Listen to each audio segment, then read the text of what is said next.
बिस्मिल्लाहिर्रहमानिर्रहीम अस्सलामुअलैकुम। नाज़रीन, एपिसोड के शुरुआत में हम देखते हैं गार में सलाहुद्दीन अय्यूबी अपने साथियों के साथ बंधे होते हैं और अब्राहम उनसे कहता है, क्या तुमने सुना कि क्या हुआ है सलाहुद्दीन?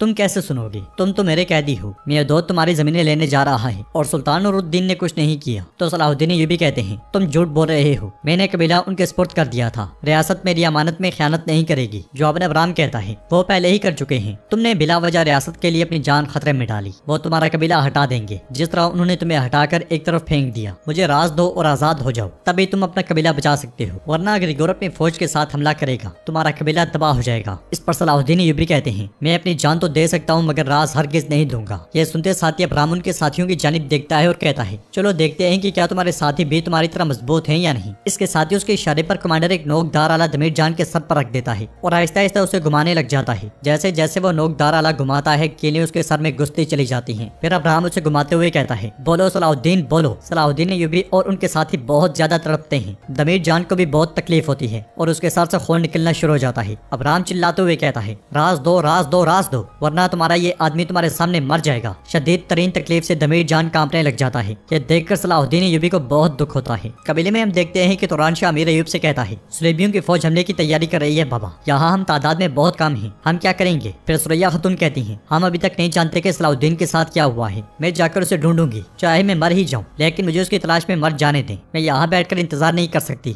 इसलिए मैं एक सिपाही वहाँ पे आता है और कहता है, ग्रिगोर आया है जनाब। जवाबन अमीर अय्यूब कहते हैं, उसे अंदर आने दो। कुछ देर के बाद ग्रिगोर खेमे में दाखिल होता है और एक सर अमीर अय्यूब के सामने फेंकते हुए कहता है, तुम्हारे आदमियों में से एक का सर जिन्हें हमने तुम्हारे कबीले के पास मारा है। फातिमा खातून पूछती है, मेरा बेटा कैसा है? अगर तुमने उसे तकलीफ पहुंचाई तो मैं तुम्हें जिंदा नहीं रहने दूंगी। जवाबन ग्रिगोर कहता है, अपनी जानों की फिक्र करो, मेरी फौजें तैयार हैं, तुम लोग तादाद में कम हो। अगर तुम लोगों ने आज सुबह तक इस कबीले को ना हटाया तो तुम सब मर जाओगे और कोई तुम्हें बचा नहीं सकेगा। यह सुनते साथ ही तुरान शाह उससे दबोच लेता है और कहता है, कौन हुक्म देगा तुम्हारी फौज को जब मैं तुम्हारा सर ही काट डालूंगा? तो ग्रिगोर कहता है, एक बार भी तुमने मुझे तकलीफ दी तो सलाहुद्दीन मर जाएगा, फिर तुम क्या करोगे? यह सुनकर अमीर अय्यूब आगे बढ़ते हैं और तुरान शाह को पीछे कर देते हैं। फिर ग्रिगोर से कहते हैं, यह कबीला सलाहुद्दीन की अमानत है, उसने इसे अपनी जान की कीमत पर भी नहीं छोड़ा और हम भी नहीं छोड़ेंगे। किसी की धमकियां हमें हार मानने पर मजबूर नहीं कर सकती, हम तुमसे नहीं डरते। तो ग्रिगोर कहता है, मैंने तुम्हारी बेटी को जख्मी किया और तुम्हारे बेटे को असीर कर लिया, मैं तुम्हारे सारे खानदान को मार डालूंगा, क्या तुम इन्हें खोने से नहीं डरते? हाँ। तो अमीर अय्यूब कहते हैं, हमारी जंग शहादत है और शहादत एजाज है। यह सुनकर ग्रिगोर कहता है, फिर इंतजार करो, मैं कल सुबह अपनी फौजों के साथ आऊंगा और तुम्हारे कबीले को जला दूंगा, बिल्कुल जला कर राख कर दूंगा। ये कहते साथ ही ग्रिगोर चला जाता है। दूसरी तरफ दमीर जान गार में मौत से करीब तर होता जाता है और अब्राहम आला घुमाते हुए सलाहुद्दीन अय्यूबी से कहता है, मुझे वो मालूमात दो जो मैं चाहता हूँ सलाहुद्दीन, वरना तुम्हारा ये आदमी तुम्हारी आंखों के सामने मर जाएगा, तुम्हारा कबीला तबाह हो जाएगा। तो सलाहुद्दीन अय्यूबी चिल्लाते हुए कहते हैं, इसे मत मारो। मगर दमीर जान कहता है, मेरे अमीरे से कुछ मत बताना, इस जिंदगी में हमारी क्या हैसियत है? हम रियासत के लिए, अपने वतन के लिए और अपनी दावत के लिए अपनी जानें कुर्बान कर सकते हैं, मेरी बेटी का ख्याल रखना। जबकि दमीर जान का चेहरा खून से भर जाता है। उसके हौसले को देखकर सलाहुद्दीन अय्यूबी चिल्लाते हुए अब्राहम से कहते हैं, मैं तुम्हें कुछ नहीं बताऊंगा, कुछ भी नहीं। यह सुनकर अब्राहम पूरी कुव्वत के साथ आला घुमा देता है और दमीर जान की सांसें थम जाती हैं। हर किस्म की पेशकश को ठुकराते हुए और शदीद तरीन तकलीफें बर्दाश्त करके सलाहुद्दीन अय्यूबी और उनके साथी रियासत के साथ वफादारी की एक आला मिसाल कायम कर देते हैं और दमीर जान को देखकर वो सब चिल्लाते हुए दमीर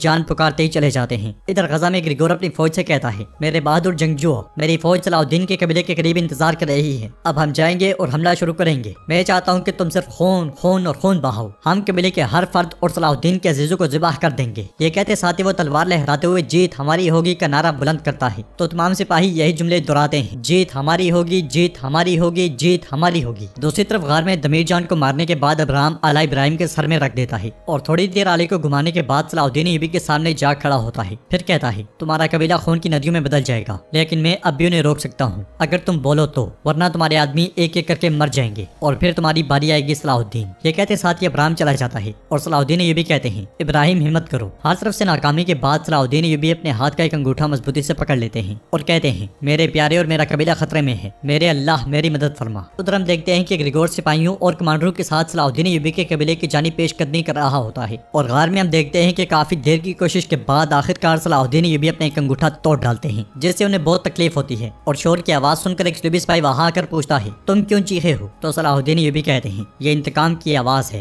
ये कहते साथ ही सलाहुद्दीन यूबी रस्सी हटाकर स्लूबी स्पाई के खंजर से ही उसे मौत के घाट उतार देते हैं। एक और स्लूबी स्पाई भागता भागता आता है मगर वो भी अपने अंजाम को पहुंच जाता है। सलाहुद्दीन यूबी एकदम से इब्राहिम के सर से आला हटाते हैं और फिर अपने दोनों साथियों की रस्सियां काट डालते हैं। फिर कहते हैं हमें जाने की जरूरत है। ये कहते और सुनते साथ ही वो स्लूबियों के हथियार उठाकर आगे बढ़ जाते हैं। दूसरी तरफ कमांडर अब्राहम से पूछता है क्या आप वाकई सलाहुद्दीन को छोड़ देंगे अगर वो राज बता दे? तो जवाबन अब्राहम कहता है मैं छोड़ूंगा मगर सिर्फ उसकी लाश। हमने ईसाइयों को अपने पांव के नीचे रखा है और हम सलाहुद्दीन के जरिए मुसलमानों को तबाह करेंगे और जब मुकद्दस संदूक पहुंचेगा तो तमाम यहूदी मेरे इर्द गिर्द जमा होंगे और हम अजीम यहूदी मुमलिकत का ऐलान करेंगे। उधर रास्ते में आने वाले स्लूबी सिपाहियों को सलाहुद्दीन यूबी के साथ ही मारते हुए आगे बढ़ते हैं। दूसरी तरफ अब्राहम भी कमांडर के साथ आगे बढ़ते हुए कहता है चलो देखते हैं कि सलाहुद्दीन की जिद टूट गई या नहीं। इसलिए में एक स्लूबी सिपाही वहाँ पे आकर कहता है जनाब सलाहुद्दीन फरार हो गया है। अब्राहम पूछता है तुम्हारा क्या मतलब है? वो सब तो बंधे हुए थे। जवाबन सिपाही कहता है हमें नहीं मालूम कि वो कैसे बच गया। यह सुनकर अब्राहम कहता है सलाहुद्दीन अब असल सजा का मुस्तहिक है, हर जगह तलाश करो जिंदा या मुर्दा। यह सुनते साथ ही कमांडर तेजी से आगे बढ़ जाता है। उधर हम देखते हैं कि सलाहुद्दीन यूबी और उनके साथी दरवाजा तलाश कर रहे होते हैं और रास्ते में कई स्लूबी सिपाही उनसे टकराते हैं मगर सबका अंजाम जहन्नुम होता है। मगर सलाहुद्दीन यूबी परेशान होते हुए कहते हैं वो कबीले पर हमला करने वाले हैं और हम अभी तक यहाँ से बाहर नहीं निकल पाए। बाहर का दरवाजा कहाँ है? इसलिए मैं उन्हें स्लूबी सिपाहियों के आने की आवाज सुनाई देती है। उधर कबीले में सब लोग जंगी तैयारियों में मसरूफ होते हैं। खवातीन और बच्चों को महफूज किया जा रहा होता है। अमीर अय्यूब और तुरान शाह इंतजाम का जायजा ले रहे होते हैं। तुरान शाह कहता है बाबा सुलेबी आ चुके हैं, क्या हमें ये लड़ाई कबीले से बाहर नहीं लड़नी चाहिए? तो अमीर अय्यूब कहते हैं सलाहुद्दीन ने कहा था कि हम इन जमीनों की हिफाजत अपनी जान से करेंगे, अगर हमारा खून बहता है तो वो इन सरजमीनों पर बहना चाहिए। उधर ग्रिगोर एक चोटी पर खड़े होकर कबीले की जानिब देख रहा होता है। इसलिए में लियोनार्डो उसके पास आता है और कहता है उनकी तादाद बहुत कम है, वो हमारे सामने टिक नहीं पाएंगे। जवाबन ग्रिगोर कहता है बहुत खूब, फिर तो इन्हें मारने में ज्यादा मजा आएगा। मेरे बहादुर सिपाहियों ये वक्त सलाहुद्दीन के कबीले को तबाह करने का है। यह सुनकर सब तलवारें बेनियाम कर लेते हैं और खून खून के नारे बुलंद करते हैं। ग्रिगोर के साथ काफी बड़ी तादाद में सिपाही होते हैं। दूसरी तरफ सुलेबियों के आने की आवाज सुनकर उर्फा सलाहुद्दीन यूबी से कहता है वो दोनों तरफ से आ रहे हैं, अगर हम फंस गए तो बाहर नहीं निकल पाएंगे। इसके साथ ही वो तीनों एक तरफ हो जाते हैं। दूसरी जानिब ग्रिगोर कबीले की जानिब बढ़ रहा होता है।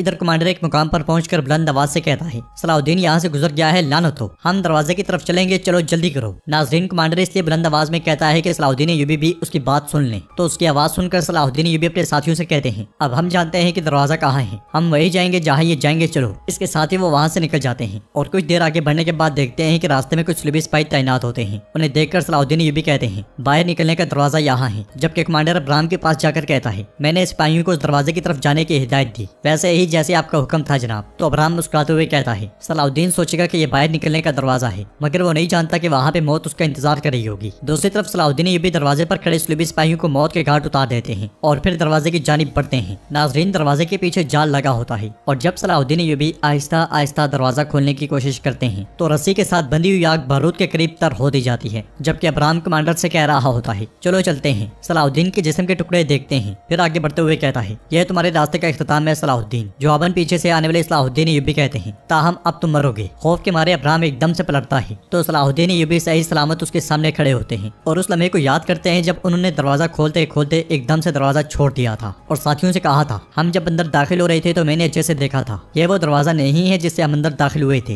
मुझे लगता है कि इस दरवाजे के पीछे कोई जाल है। इस ख्याल के बाद सलाहुद्दीन यूबी अब्राहम से कहते हैं तुम्हारा कोई भी जाल तुम्हें मेरे पंजों से नहीं बचा सकेगा। तो नाज़रीन इसके साथ ही वॉल्यूम B कंप्लीट होता है। उम्मीद करते हैं कि आपको ये वीडियो काफी ज्यादा पसंद आई होगी। अगर आपको ये वीडियो पसंद